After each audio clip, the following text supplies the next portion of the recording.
Cookery சேனலை பார்த்து யார் வேணாலும் சமையல் பண்ணலாம். ஆனா சுவையான சமையல் பண்றது எப்படி? நான் இதயம் நல்லெண்ணெயில சமையல் பண்றேன். ஆஹா ஓஹோன்னு பாராட்டுறாங்க. நீங்களும் இதயம் நல்லெண்ணெயில சமையல் பண்ணுங்க, பாராட்ட வாங்குங்க. தினம் தோறும் வாங்குவே இதயம் இதயம். வணக்கம், செய்தி சுருக்கம். காஷ்மீருக்கு மீண்டும் சிறப்பு அந்தஸ்து கிடையாது, அமித்ஷா உறுதி. ஜம்மு காஷ்மீரில் செப்டம்பர் 18, 25 மற்றும் அக்டோபர் 1 என 3 கட்டங்களாக சட்டசபை தேர்தல் நடக்க உள்ளது. ஜம்மு காஷ்மீர் சட்டசபை தேர்தலை முன்னிட்டு பாரதிய ஜனதா தேர்தல் அறிக்கையை மத்திய உள்துறை அமைச்சர் அமித்ஷா இன்று வெளியிட்டார். பின்னர் பேசிய அவர், ஜம்மு காஷ்மீருக்கு சிறப்பு அந்தஸ்து வழங்கிய 370வது சட்டப்பிரிவு மீண்டும் கொண்டு வரப்பட மாட்டாது.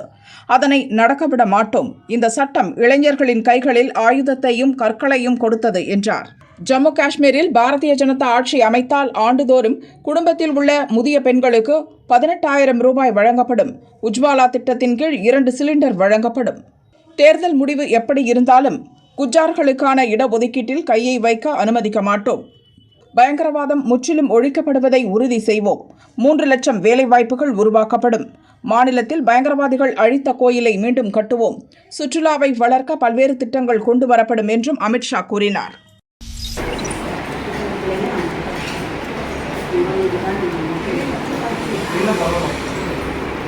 உங்களுக்கு எந்த ரிசல்ட் வேணும் போகிறீங்க? நிறைய பேர் சொன்னீங்கன்னா நான் வேற மாதிரி பேசுறேன். உங்களுக்கு எப்படி அந்த சத்தியத்தை பேசுறேன். எதிர்காலத்துக்கு இவங்க எப்படி எல்லாம் போகணும்ன்றத நீங்க சொல்லுங்க. நீங்க என்ன புரிதல் இருக்கு? அவங்க எப்படி போனா நல்லா இருக்கு? நீங்க சொல்லுங்க. நான் எப்படி போகணும்னா அவங்க காணும் பொருள்லாம் அணுக்களின் சேர்க்கைன்னு சொல்லுவாங்க. யாரு? ஆராய்ச்சியாளர். காண முற்பட்டவன் கடவுளே ஆனானே. நான் யாரு? தன்னை அறிந்தவன். பொருள் ஒண்ணுதான், நம்ம மாத்தி சொல்லிக்கிறோம். மதம் இவங்க ஏஜுக்கு நீங்க உள்ள கொடுக்கணும். இவங்க ஏஜுக்கு நீங்க பிள்ளைங்கள மனசு. சென்னை அசோக் நகரில் உள்ள அரசு பெண்கள் மேல்நிலைப் பள்ளியில் பள்ளி மாணவர்களுக்கான தன்னம்பிக்கை தொடர்பான நிகழ்ச்சி நடந்தது. நிகழ்ச்சியை நடத்திய சொற்பொழிவாளர் மகாவிஷ்ணு ஆன்மீகம், மறுபிறவி, பாவ புண்ணியங்கள் பற்றி பேசினார். சிலர் கை, கால், கண் இல்லாமல் பிறக்கிறார்கள். ஏழை, பணக்காரர், குற்றவாளி, ஹீரோ என பலர் பலவிதமாக பிறக்கிறார்கள். போன ஜென்மத்தில் செய்த பாவ புண்ணியத்தின் பலனாகத்தான் இந்த ஜென்மம் தரப்பட்டு இருப்பதாக மகாவிஷ்ணு பேசிக் கொண்டிருந்தார். அப்போது பள்ளியின் பார்வையற்ற மாற்றுத்திறனாளி ஆசிரியர் சங்கர் குறுக்கிட்டு அவரது பேச்சை கண்டித்தார். பள்ளியில் பாவ புண்ணியம், கர்மா பற்றி ஏன் பேசுகிறீர்கள்? ஆன்மீகம் பற்றி அரசு பள்ளியில் பேசக்கூடாது என கூறினார். ஏன் பேசக்கூடாது? பின் எதற்காக என்னை அழைத்தீர்கள் என்று மகாவிஷ்ணு கேட்க அவர்களுக்குள் வாக்குவாதம் ஏற்பட்டது. அரசு பள்ளியில் ஆன்மீகம் பேசக்கூடாது என சட்டம் இருக்கா? உங்க சிஇஓவுக்கு மேல அறிவு பெற்றவரா நீங்கள்? மறுபிறவி, பாவ புண்ணியம் பற்றி மாணவர்களுக்கு போதிக்காமல் வாழ்வியலை எப்படி சொல்லித்தர முடியும்? நீங்கள் சொல்லிக் கொடுத்தீர்களா? திருக்குறள், திருவருட்பாவை மேற்கோள் காட்டி பேசுகிறேன் என ஏகத்துக்கும் அந்த ஆசிரியரிடம் மகாவிஷ்ணு வாதம் செய்தார். இதனால் பரபரப்பு ஏற்பட்டது. பள்ளியில் நடந்த ஆன்மீக சொற்பொழிவு சர்ச்சை பற்றி பேசிய அமைச்சர் மகேஷ், இதற்கு காரணமானவர்கள் மீது நடவடிக்கை எடுக்கப்படும் என்றார். அந்த என்கொயரி மூலமாக இமிடியேட்டாக அதற்கு காரணமானவர் யார் என்பதை, ஏன்னா எழுத்துப்பூர்வமாக நடந்தது என்ன என்பதை முழுமையாக நாங்கள் தெரிந்து கொண்டு வித்தின் 3 to 4 டேஸ்க்குள்ளார காரணகர்த்தாவாக இருப்பது யாராக இருந்தாலும் எந்த தயவுதாட்சியும் இல்லாமல் அவர்கள் மீது முழுமையான நடவடிக்கை துறை ரீதியாக அது நாங்கள் நடத்த போகிறது.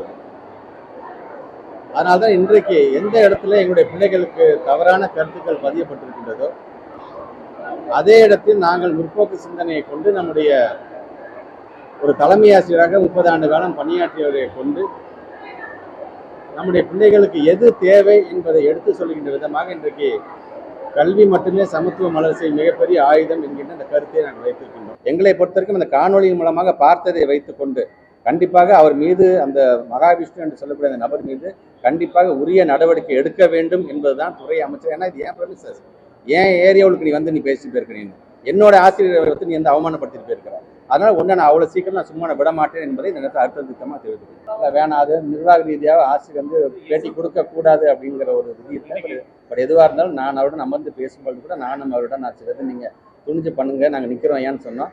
மறப்போம் மன்னிப்போம் இருப்போங்க ஏன் அப்படின்னு சொன்னாங்க. பட் அது அவருடைய பெருந்தன்மையை காட்டுகின்றது. ஆனால் என்னை பொறுத்த வரைக்கும் எங்கள் சங்கர் சார் அவன் வந்து பேசுனதை என்னால் கண்டிப்பாக சும்மா விட முடியாது. நான் தெரிவிச்சேன். மோட்டிவேஷன் ஸ்பீக்கர்ஸ் நீங்கள் கொண்டு வரீங்க, நல்ல எண்ணத்தில் கொண்டு வரீங்கன்னு ஆசிரியர் ஆசைப்படுறது தவிர கிடையாது.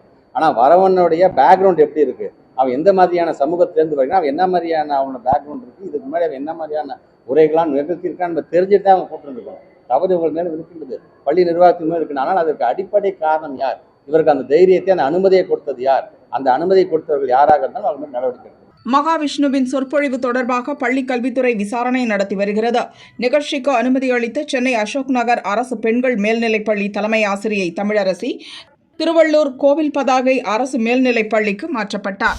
பரபரப்பான யூகத்தை மெய்யாக்கிய வினேஷ் போகட், பஜ்ரங் புனியா ஒரே நாளில் அடுத்தடுத்த ட்விஸ்ட். சமீபத்தில் நடந்த பாரிஸ் ஒலிம்பிக் மல்யுத்த போட்டியில் ஃபைனல் வரை சென்ற இந்திய வீராங்கனை வினேஷ் போகட் 100 கிராம் எடை கூடுதலாக இருப்பதாக கூறி தகுதி நீக்கம் செய்யப்பட்டார். தங்கப்பதக்கம் வெல்வார் என எதிர்பார்த்த நிலையில் அவர் தகுதி நீக்கம் செய்யப்பட்டது இந்திய மக்களை அதிர்ச்சியடைய செய்தது. இருப்பினும் அவர் நாடு திரும்பிய போது ஏராளமான ரசிகர்கள் வரவேற்பளித்தனர். சக மல்யுத்த வீரர் பஜ்ரங் புனியா உள்ளிட்ட வீரர்களும் ஆதரவளித்தனர்.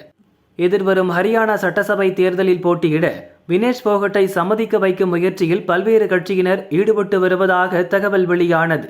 ஹரியானாவில் பாஜக ஆட்சியை எப்படியாவது முடிவுக்கு கொண்டு வர காங்கிரஸ் தீவிரம் காட்டுகிறது. இதற்காக அரசுக்கு எதிரான அனைவரையும் ஒன்று திரட்டும் முயற்சிகள் எடுக்கப்பட்டுள்ளன. முதற்கட்டமாக ஆம் ஆத்மியுடன் கூட்டணி அமைத்துள்ளது. அடுத்து பாஜகவுக்கு எதிராக டெல்லி வீதிகளில் போராட்டம் நடத்திய மல்யுத்த வீராங்கனைகளை களமிறக்கவும் ஏற்பாடுகள் நடப்பதாக கூறப்படுகிறது. காங்கிரசின் அழைப்பின் பேரில் சமீபத்தில் எதிர்க்கட்சி தலைவர் ராகுலை மல்யுத்த வீரர் பஜ்ரங் புனியா மற்றும் வீராங்கனை வினேஷ் போகட் இருவரும் டெல்லியில் சந்தித்து பேசினர். அப்போது இருவரும் ஹரியானா சட்டசபை தேர்தலில் காங்கிரஸ் சார்பில் போட்டியிடவுள்ளதாக தகவல் வெளியானது. இந்த சூழலில் வினேஷ் போகட் தனது ரயில்வே பணியை இன்று ராஜினாமா செய்தார். அந்த பரபரப்பு அடங்குவதற்குள் பஜ்ரங் புனியாவுடன் சேர்ந்து காங்கிரஸ் கட்சியில் இணைந்தார். காங்கிரஸ் பொதுச் செயலாளர் KC வேணுகோபால், காங்கிரஸ் மூத்த தலைவர் பவன் கேரா, ஹரியானா மாநில காங்கிரஸ் தலைவர் உதய்பான், மாநில பொறுப்பாளர் தீபக் பபரியா முன்னிலையில் இருவரும் காங்கிரஸில் இணைந்தனர். அப்போது பேசிய வினேஷ் போகட், எல்லா சமயத்திலும் நம்முடன் இருப்பவர்கள் யார் என்பது கஷ்டமான நேரத்தில்தான் தெரியும். நாங்கள் சாலையில் இழுத்து செல்லப்பட்ட போது பாஜக தவிர அனைத்து கட்சிகளும் எங்களுடன் இருந்தன. பெண்களுடன் இருக்கும் கட்சியில் நான் இணைந்ததில் பெருமை கொள்கிறேன். ரோட்டிலிருந்து பார்லிமெண்ட் வரை போராட தயாராக உள்ளேன். போராட்டம் தொடர்கிறது, இன்னும் முடிவுக்கு வரவில்லை. கோர்ட்டில் உள்ளது, அந்த போராட்டத்திலும் வெற்றி பெறுவோம். இன்று கிடைத்திருக்கும் புதிய தளத்தின் மூலம் நாட்டின் சேவைக்காக நாங்கள் பணியாற்றுவோம். போட்டியில் எப்படி மனதார விளையாடுகிறோமோ அதேபோல் எங்கள் மக்களுக்கான பணியில் சிறந்ததை செய்வோம். எனது சகோதரிகளுக்காக ஒன்றை சொல்ல விரும்புகிறேன். உங்களுக்காக யாரும் இல்லை என்றால் நான் இருக்கிறேன், காங்கிரஸ் கட்சியும் இருக்கும். இதை நானும் உணர்ந்திருக்கிறேன். நாங்கள் நிச்சயம் உங்களுக்காக இருப்போம் என உறுதியளிப்பதாகவும் வினேஷ் போகட் கூறினார். காங்கிரஸில் இணைந்தது பற்றி பஜ்ரங் புனியா பேசுகையில், போராட்டத்தின் போது எங்களுடன் நிற்குமாறு அனைத்து பாஜக பெண் எம்பிக்களுக்கும் நாங்கள் கடிதம் எழுதினோம். ஆனால் அவர்கள் இன்னும் வரவில்லை. பெண்களுக்கு எதிரான அட்டூழியங்களுக்கு பாஜக துணை நிற்பது இப்போது தெரிகிறது. மற்ற அனைத்து கட்சிகளும் எங்களுடன் நிற்கிறது. காங்கிரஸ் கட்சியையும் நாட்டையும் வலுப்படுத்த நாங்கள் கடுமையாக உழைப்போம் என்றும் கூறினார். ஹரியானா சட்டசபை தேர்தல் அக்டோபர் 5 ஒரே கட்டமாக நடக்க உள்ளது. அதில் காங்கிரஸ் வேட்பாளராக இருவரும் போட்டியிடுவார்கள் என எதிர்பார்க்கப்படுகிறது. 3 நாளுக்கு முன்னால 2 மந்திரிகளுக்கு நிம்மதி, சுப்ரீம் கோர்ட் தடை. தமிழக வருவாய்த்துறை அமைச்சர் சாத்தூர் ராமச்சந்திரன் 2006 முதல் 2011 வரை திமுக ஆட்சியில் பிற்படுத்தப்பட்டோர் நல அமைச்சராக பதவி வகித்தார். அப்போது சாத்தூர் ராமச்சந்திரன், அவரது மனைவி ஆதிலட்சுமி ஆகியோர் வருமானத்துக்கு அதிகமாக 44.56 லட்சம் ரூபாய் சொத்து சேர்த்ததாக லஞ்ச ஒழிப்புத்துறை வழக்கு பதிவு செய்தது. அதேபோல மனிதவள மேலாண்மை அமைச்சர் தங்கம் தென்னரசு 2006 முதல் 2011 வரையில் பள்ளி கல்வி அமைச்சராக இருந்தபோது வருமானத்துக்கு அதிகமாக 76 லட்சம் ரூபாய் சொத்து சேர்த்ததாக லஞ்ச ஒழிப்புத்துறை வழக்கு பதிவு செய்தது. 2021 திமுக ஆட்சிக்கு வந்த பிறகு மேல் விசாரணை நடத்திய லஞ்ச ஒழிப்புத்துறை வருமானத்துக்கு அதிகமாக சொத்து குவித்ததற்கான ஆதாரம் இல்லை என சிறப்பு நீதிமன்றத்தில் இறுதி அறிக்கை தாக்கல் செய்தது. அதன் அடிப்படையில் சொத்து குவிப்பு வழக்கிலிருந்து அமைச்சர்கள் ராமச்சந்திரன், தங்கம் தென்னரசுவை விடுவித்து ஸ்ரீவில்லிபுத்தூர் சிறப்பு கோர்ட் 2023 உத்தரவிட்டது. அமைச்சர்களை விடுவித்ததை எதிர்த்து லஞ்ச ஒழிப்புத்துறை மேல்முறையீடு செய்யவில்லை. இதைத் தொடர்ந்து சென்னை ஹைகோர்ட் நீதிபதி ஆனந்த் வெங்கடேஷ் தாமாக முன்வந்து வழக்குகளை விசாரணைக்கு எடுத்தார். சொத்து குவிப்பு வழக்கில் அமைச்சர்கள் ராமச்சந்திரன், தங்கம் தென்னரசு ஆகியோரை விடுவித்து ஸ்ரீவில்லிபுத்தூர் சிறப்பு கோர்ட் பிறப்பித்த உத்தரவுகளை நீதிபதி ஆனந்த் வெங்கடேஷ் ரத்து செய்தார். இந்த வழக்குகளில் குற்றச்சாட்டுகளை பதிவு செய்து மீண்டும் விசாரணை நடத்த வேண்டும், விசாரணையை தினமும் நடத்தி விரைவில் முடித்து தீர்ப்பளிக்க வேண்டும் என நீதிபதி ஆனந்த் வெங்கடேஷ் உத்தரவிட்டிருந்தார். இதனை எதிர்த்து அமைச்சர்கள் சுப்ரீம் கோர்ட்டில் மேல்முறையீடு செய்தனர். இந்த வழக்கை விசாரித்த நீதிபதிகள் ஹிருஷிகேஷ் ராய், பிரசாந்த் குமார் மிஸ்ரா அமர்வு விசாரித்தது. அமைச்சர்கள் தங்கம் தென்னரசு, KKSSR ராமச்சந்திரனுக்கு எதிரான சொத்து குவிப்பு வழக்கை மீண்டும் சிறப்பு கோர்ட் விசாரணை நடத்த வேண்டும் என சென்னை ஹைகோர்ட் பிறப்பித்த உத்தரவுக்கு இடைக்கால தடை விதித்து உத்தரவிட்டனர். அமைச்சர்கள் தொடர்ந்த மேல்முறையீட்டு வழக்கில் லஞ்ச ஒழிப்புத்துறை 4 வாரங்களில் பதிலளிக்கவும் நீதிபதிகள் உத்தரவிட்டனர். அமைச்சர்கள் KKSSR ராமச்சந்திரன், தங்கம் தென்னரசு ஆகியோருக்கு எதிரான வழக்கு விசாரணை வரும் 9ஆம் தேதி முதல் ஸ்ரீவில்லிபுத்தூர் கோர்ட்டில் தொடங்கவிருந்த நிலையில் சுப்ரீம் கோர்ட் போட்ட உத்தரவால் அவர்களுக்கு நிம்மதி கிடைத்துள்ளது. பள்ளி கோயில் அருகே டாஸ்மாக் கடையா? தூத்துக்குடி மாவட்டம் கடச்சபுரத்தைச் சேர்ந்த ஞானமுத்து ஹைகோர்ட் மதுரை கிளையில் பொதுநல மனு தாக்கல் செய்தார். அதில் கூறியிருப்பதாவது: தூத்துக்குடி மாவட்டம் முதலூர் பகுதியில் சர்ச் மற்றும் அம்மன் கோவிலில் இருந்து 100 மீட்டருக்குள்ளாக டாஸ்மாக் கடை அமைக்கப்பட்டுள்ளது. அதனை அகற்ற ஊராட்சி மன்றத்தில் தீர்மானம் நிறைவேற்றப்பட்டது. கடையை வேறு இடத்திற்கு மாற்ற கோர்ட்டும் உத்தரவிட்டது. டாஸ்மாக் நிர்வாகம் அந்த கடையை அகற்றிவிட்டு எதிர்ப்புறத்தில் மீண்டும் கடையை திறந்துள்ளது. வழிபாட்டு தலத்தில் இருந்து 100 மீட்டருக்குள் டாஸ்மாக் கடை அமைப்பது சட்டவிரோதமானது. அதனை அகற்ற உத்தரவிட வேண்டும் என மனுவில் ஞானமுத்து கூறியிருந்தார். இந்த மனு தற்காலிக தலைமை நீதிபதி கிருஷ்ணகுமார், நீதிபதி முகமது ஷஃபீக் அமர்வில் விசாரணைக்கு வந்தது. கோயில், பள்ளிக்கு அருகில் டாஸ்மாக் கடை திறக்க இடம் தேர்வு செய்வது ஏன் என அரசு வழக்கறிஞரை பார்த்து நீதிபதிகள் கேட்டனர். 6 மாதங்களுக்குள் சம்பந்தப்பட்ட கடை அகற்றப்படும் என அரசு தரப்பில் விளக்கம் அளிக்கப்பட்டது. அதை ஏற்க மறுத்த நீதிபதிகள் 3 மாதங்களுக்குள் கடையை அகற்ற வேண்டும் என உத்தரவிட்டனர். தொழில் தொடங்க வழியில்ல, முதலீடு மட்டும் குவியுதா? பாமக தலைவர் அன்புமணி வெளியிட்டுள்ள அறிக்கையில் கூறியிருப்பதாவது: தொழில் தொடங்க ஏற்ற மாநிலங்கள் பட்டியலில் கடந்த முறை 3வது இடத்தில் இருந்த தமிழகம் இம்முறை பட்டியலிலிருந்தே நீக்கப்பட்டுள்ளது. தொழில் முதலீடுகளை ஏற்க ஏற்ற சூழலை உருவாக்க 30 வகையான சீர்திருத்தங்கள் பரிந்துரையில் உள்ளது. அதில் ஒவ்வொரு மாநிலமும் எத்தனை சீர்திருத்தங்களை செய்திருக்கிறது என்பதன் அடிப்படையில்தான் தரவரிசை தீர்மானிக்கப்படுகிறது. கேரளா மொத்தம் 9 சீர்திருத்தங்களை செயல்படுத்தி முதலிடத்தை பிடித்திருக்கிறது. ஆனால் தமிழகம் ஒன்றை கூட செய்யாததால் சீர்திருத்தங்கள் செய்த 17 மாநிலங்கள் பட்டியலில் இடம்பெற முடியவில்லை. தொழில் தொடங்க எதிர்ப்பு தெரிவிக்கும் மாநிலம் என கூறப்படும் கேரளா சில ஆண்டுகளுக்கு முன் 28வது இடத்தில் இருந்தது. பிறகு 15வது இடத்திற்கு வந்த நிலையில் இப்போது முதலிடத்தை பிடித்துள்ளது. ஆந்திரா, குஜராத், ராஜஸ்தான் மாநிலங்கள் அடுத்தடுத்த 3 இடங்களை கைப்பற்றியுள்ளன. கர்நாடகா, புதுச்சேரி ஆகிய மாநிலங்கள் கூட இந்த பட்டியலில் இடம்பெற்றுள்ளன. ஆனால் தமிழகத்துக்கு மட்டும் இடம் கிடைக்காதது தலைகுனிவை ஏற்படுத்தியிருக்கிறது. இது போன்ற சூழலில் தமிழகத்தில் முதலீடு குவிவதாக தமிழக அரசு சொல்வது அனைத்தும் மாயையாகவே தோன்றுகிறது. தமிழகத்துக்கு வந்த முதலீடுகள், அதனால் தொடங்கப்பட்ட தொழிற்சாலைகள், அதன் மூலம் தமிழக இளைஞர்களுக்கு கிடைத்த வேலை வாய்ப்புகள் குறித்து வெள்ளை அறிக்கை வெளியிட பாமக தொடர்ந்து வலியுறுத்தி வருகிறது. ஆனால் வெள்ளை அறிக்கை வெளியிடும் மரபு இல்லை என முதல்வர் கூறுகிறார். மடியில் கனமில்லை என்றால் வழியில் பயம் எதற்கு? எனவே தமிழக அரசு உடனடியாக வெள்ளை அறிக்கை வெளியிடுவதுடன் தொழில் தொடங்க ஏற்ற சூழலை உருவாக்குவதற்கான சீர்திருத்தங்களை மேற்கொள்ள வேண்டும் எனவும் அன்புமணி வலியுறுத்தியுள்ளார். பள்ளியில் மலம் பூசியது எதுக்கு? ஷாக் தரும் குற்றவாளியின் பதில். நாமக்கல் மாவட்டம் எருமப்பட்டியில் அரசு துவக்கப்பள்ளி செயல்படுகிறது. இங்குள்ள சமையல் அறையிலும் ஆசிரியர்கள் அறைக்கு முன்னாலும் அருவருப்பான படங்கள் வரையப்பட்டிருந்தன. சமையலறையின் பூட்டிலும் சுவரிலும் மலம் வீசப்பட்டிருந்தது. இது தொடர்பாக தலைமை ஆசிரியை தனலட்சுமி எருமப்பட்டி போலீசில் புகார் அளித்தார். பள்ளிக்கு நேரில் சென்று ஆய்வு நடத்திய போலீசார் விசாரணை நடத்தினர். மனித மலம் வீசப்பட்ட விவகாரத்தில் அதே பகுதியைச் சேர்ந்த துரைமுருகன் என்பவரை கைது செய்தனர்.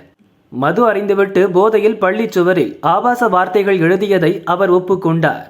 ஏற்கனவே பள்ளியின் சத்துணவு சமையலர் உதவியாளருடன் துரைமுருகனுக்கு முன்விரோதம் இருந்துள்ளது. இதன் காரணமாகவே சத்துணவு மைய கதவில் மலம் பூசினேன் என துரைமுருகன் வாக்குமூலம் அளித்துள்ளார். எனக்கும் பள்ளியில் சமையல் செய்யும் கார்த்தீஸ்வரி மற்றும் கமலாபதிக்கும் இடையே முன்விரோதம் இருந்தது. அவர்களை பழிவாங்க வேண்டுமென நினைத்தேன்.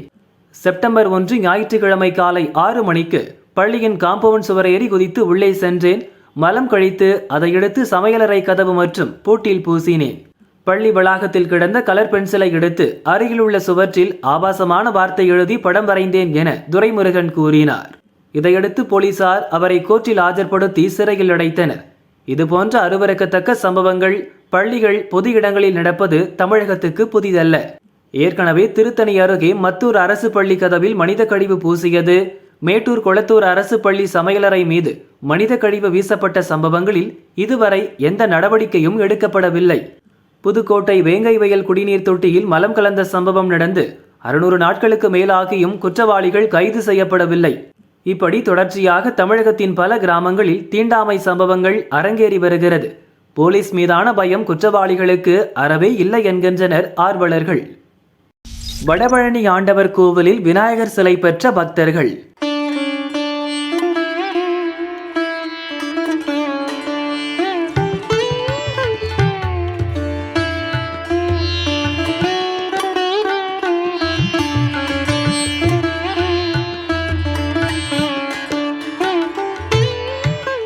முழுமுதற் கடவுள் விநாயகரின் பிரதான விழாவான விநாயகர் சதுர்த்தி ஆண்டுதோறும் ஆவணி மாதம் வளர்பிறை சதுர்த்தி நாளில் கொண்டாடப்படுகிறது. இந்திய அளவில் மட்டுமில்லாமல் உலகளவில் விநாயகர் சதுர்த்தி விழா உற்சாகமாக கொண்டாடப்படுகிறது.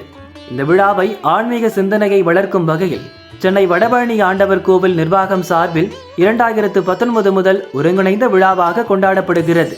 இந்த ஆண்டு விநாயகர் சதுர்த்தியை முன்னிட்டு 500க்கும் மேற்பட்ட பக்தர்களுக்கு களிமண்ணால் செய்யப்பட்ட விநாயகர் சிலைகள், எருக்க மாலை, அருகம்புல், பூஜை வழிபாட்டு முறைகள் அடங்கிய கையேடு அறநிலையத்துறை சார்பில் கோவில் நிர்வாகத்தால் இலவசமாக வழங்கப்பட்டது. அதோடு விநாயகர் சதுர்த்தி விழாவும் கோவிலில் கொண்டாடப்பட்டது.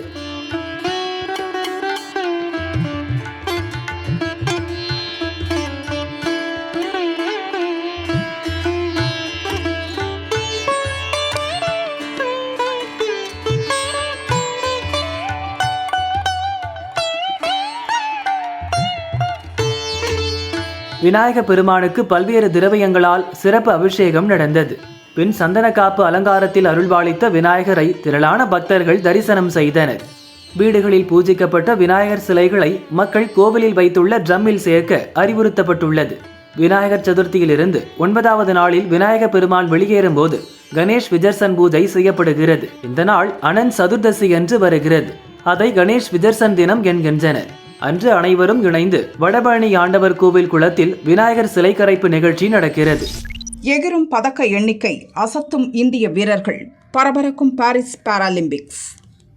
பிரான்ஸ் தலைநகர் பாரிஸில் மாற்றுத்திறனாளிகளுக்கான பாராலிம்பிக் போட்டி ஆகஸ்ட் 28 முதல் நடக்கிறது. இதில் இந்திய வீரர்கள் சிறப்பான ஆட்டத்தை வெளிப்படுத்தி பதக்கங்களை குவித்து வருகின்றனர். வியாழன் வரை 5 தங்கம், 9 வெள்ளி, 11 வெண்கலம் என மொத்தம் 25 பதக்கங்களை கைப்பற்றி இருந்தனர். வெள்ளியன்று நடந்த ஆண்களுக்கான உயரம் தாண்டுதல் இறுதிப் போட்டியில் இந்தியாவின் பிரவீன்குமார் 2.08 மீட்டர் உயரம் தாண்டி தங்கப்பதக்கம் வென்றார். இவர் 2021 டோக்கியோ பாராலிம்பிக்ஸில் 2.07 மீட்டர் உயரம் தாண்டி வெள்ளிப் பதக்கம் வென்றார். இந்த போட்டியில் அவர் தாண்டி இருக்கும் 2.08 மீட்டர் உயரம் என்பது புதிய ஆசிய சாதனையாக பதிவானது. பிரவீன் தாண்டிய உயரத்தை முறியடிக்க முயன்ற அமெரிக்க வீரர் ட்ரேக் லோசிடென்ட் 2.06 மீட்டர் உயரம் தாண்டி வெள்ளிப் பதக்கம் வென்றார். பிரவீன் பெற்ற தங்கத்துடன் சேர்த்து 26 பதக்கங்களுடன் இந்தியா பதக்கப்பட்டியலில் 14வது இடத்துக்கு முன்னேறியுள்ளது.